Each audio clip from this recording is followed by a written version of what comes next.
দেশের জন্য জীবন দিয়েছে, তার কবরটা যদি জিয়ারত না করা যায়, কে পারবে? এই 15ই আগস্ট তার কবরটা জিয়ারত করা যাবে না।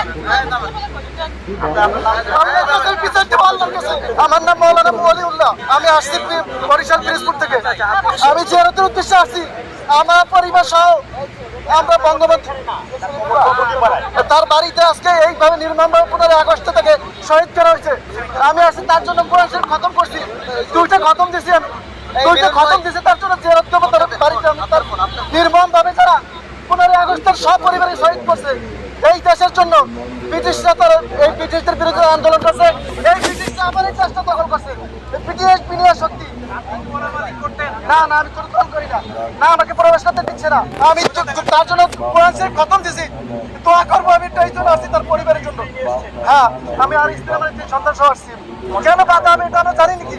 সারা বছর থেকে সবসময় ঢুকে একজন মানুষ মারা গেছে, তার কবর জিয়ারত করলে এমন কি ক্ষতি হবে? তার পরিবারের সবাই তো এখানে নির্মমভাবে শহীদ হয়েছে।